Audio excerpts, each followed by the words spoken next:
joining us at the Charlotte-Mecklenburg Police Department Aviation Hangar. I'm Steve Fishback with the Public Affairs Division, and today we're going to be unveiling a brand new piece of equipment that is going to help us provide better customer service to the Charlotte-Mecklenburg citizenry. And to our media partners, following the presentation of these two speakers, we're actually going to get this bird up in the air and let you get some footage of that for the very first time. We're going to start off with our first speaker, Chief of Police, Johnny Jennings. Thank you. First, please forgive the sunglasses. The sun is directly in my eyes, and I have difficulty seeing with the glare. But I do want to start out by saying and giving our department a lot of recognition in that nationwide we have been known for a long time to be at the forefront of technology and equipment. This is a great day for us to be able to unveil our new aircraft that arguably is some of the best that money can buy. We are excited about being able to serve our community in the best way possible with this piece of equipment and the technology that comes with it.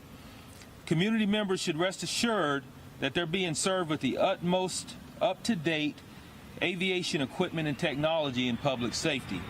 You know, it's difficult to quantify the value that a helicopter will have when it comes to public safety and response to criminal activity within our communities.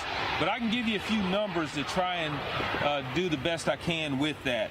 So this year alone, up to this point in 2021, the aviation unit has been responsible for 199 direct arrests, where they have been responsible to make that arrest and locate suspects that we've been looking for. On top of that, they've been responsible for another 221 arrests that they assisted with, where helping patrol officers and officers that they've been able to assist and point them in the right directions and things. So there have been 81 vehicle recoveries that have been responsible year to date from our helicopter unit. And also, which is also even more impressive, 39 missing persons, 39 people that were lost or missing that our aviation unit has been able to assist in locating those individuals. You know, this helicopter allows us to do a lot of different things within our department and to help our ground officers and do their work every day. So I'm very proud to be a part of that. I'm very proud to be a part of this community who is accepting of allowing CMPD to be able to purchase technology such as this. I would be remiss if I did not give much credit to our city manager, Marcus Jones, and our elected officials who have been at the forefront of approving and allowing us to make this purchase and recognizing the need that it has for public safety in our community. We should all be proud as citizens of Charlotte that we have city manager and city officials who recognize this and will make that investment to make sure that we're saving lives out there every day as part of our jobs with the Charlotte-Mecklenburg Police Department. So with that, I'd like to introduce Sergeant Craig Varnum. Sergeant Varnum's going to go over the intricacies and details of the helicopter and its capabilities. So thank you. Thank you, Chief.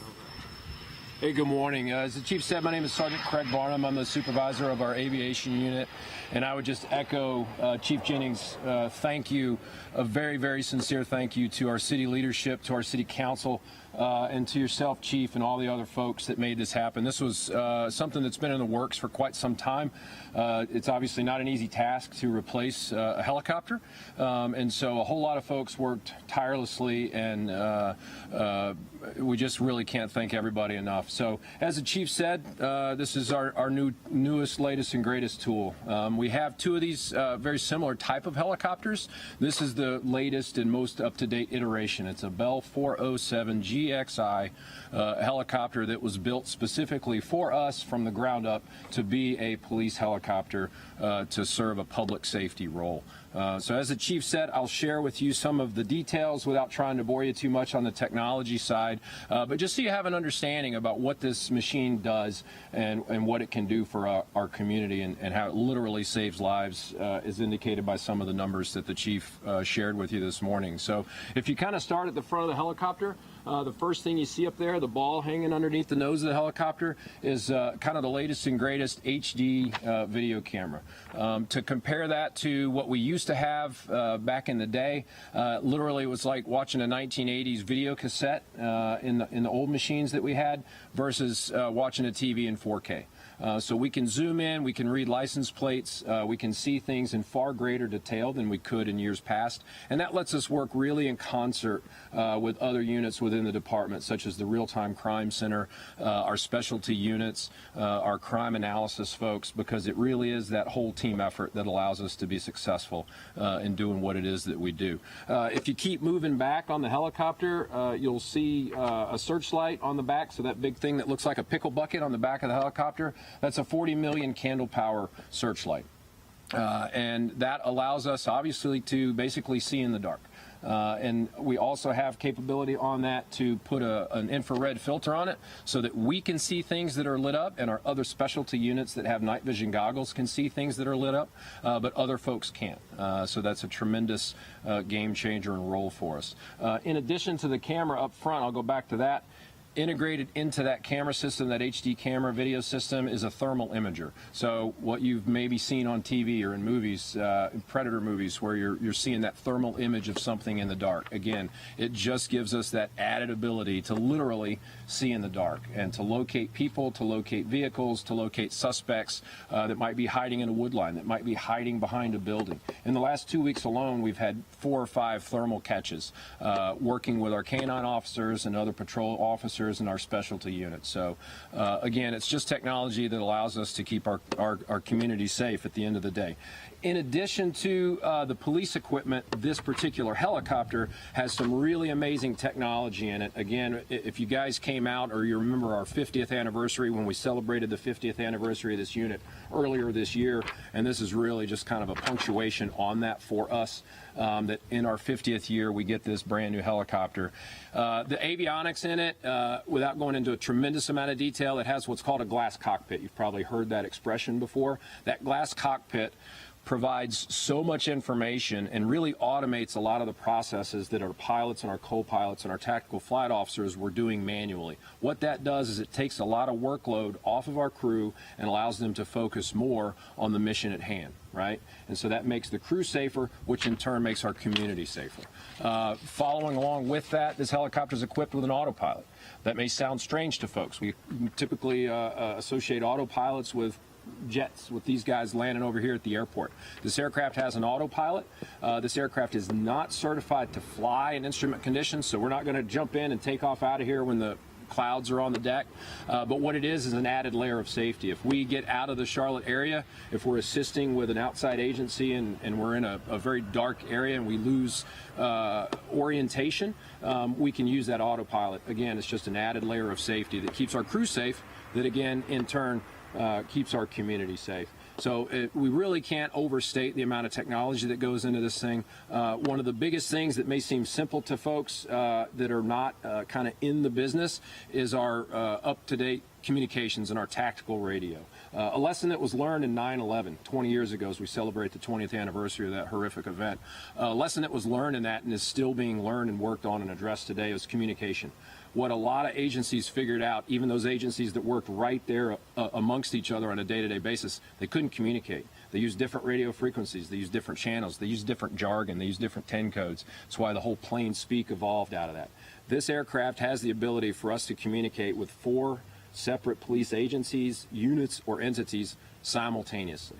And I really can't overstate how critical that is. Communication, communicating information in real time to the people that need it right now without going through second and third parties is invaluable in literally saving lives. So if we're on an out-of-county call, we can be talking to Union County officers, simultaneously talking to a dispatcher here, simultaneously talking to our command center, and feeding real-time information to the folks that need it when they need it. So it's truly a game changer. We couldn't be more excited about it.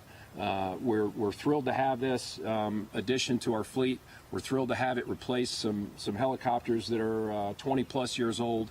Again, it's been a long time in the making, and we're very excited to have it. And at that, we'll open it up to any questions that you may have. If you had to say what's the biggest advantage, just one thing between helicopters in the past than this helicopter? What would you say? Yeah, so, again, at our 50th anniversary, I made the comparison that the helicopter we started with in 1967 was like comparing the Wright Flyer to the space shuttle. The evolution of the technology over the years has been truly remarkable. The biggest thing that's different about this helicopter, even the ones that we have now that have some newer equipment on them, we've upgraded the avionics over the years. You've probably heard about that at prior events. It was all kind of piecemeal. So it was like taking an older car and putting a new stereo in it, or maybe putting a new engine in it, or putting some other stuff in it. This helicopter was built from the ground up to be a public safety machine. So everything's integrated, everything works together, and it's just a synergistic piece of equipment that literally allows us as the crew to engage with all those other partner agencies that I mentioned to be part of this holistic public safety tool. So if I had to sum it up in one word, it would be that it was designed from the ground up to do what it does. Are you still going to maintain a second aircraft? We are, and I can let the chief talk to that too. We do have plans in the works, again, to kind of replace our other aging ship. And so, again, the city council and our city elected officials and departmental leadership has recognized the need to do that. Do you know like an estimate of how much a helicopter like this is usually cost? So we acquired this aircraft for about $5.5 million. Again, sounds like a big number. Comparatively speaking, in the realm of aviation, it's not when you start looking at corporate jets and business jets. But again, what we get for that and over the life of this aircraft, the immeasurable number is how many lives will be directly saved because of it. So I don't think you can put a price tag on that. I noticed you had some additional screens in the rear cabin. What does that give you additional capability besides the pilot and the forward observer? Excellent question. I'm very glad you addressed that. So this helicopter, again, was designed 100% from the ground up to be a public safety machine.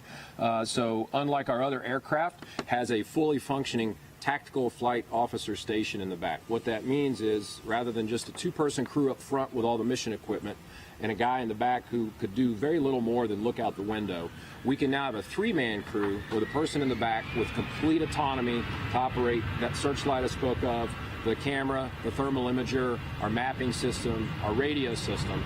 So we could even have someone in the back talking and working on the next call, because it's very frequent that we get airborne, we get called, we're following a vehicle, we're working a scene, we're orbiting looking for a suspect in the woods, and our dispatcher's calling us to go to the next one, right? And typically we have to say, okay, we'll get back to you in just a minute when we wrap things up here. Now, the guy in the back can be talking about the next call, setting things up for that. So again, it's a total game changer in expanding exponentially what our capabilities are. How many people can possibly fit in that helicopter? Well, it's got 5 seats in the back. I don't know that I'd want to put 5 big fellas like the chief back there, but you can if you had to, and it can handle it. It's a powerhouse. It's got plenty of power and can carry plenty of weight. So it's got 5 seats in the back and 2 up front. Anybody else? All right, guys, if you would, we're going to need everybody to kind of get their gear back behind this line over here. It's going to give them the opportunity to take off safely. And you guys, Thank you, guys.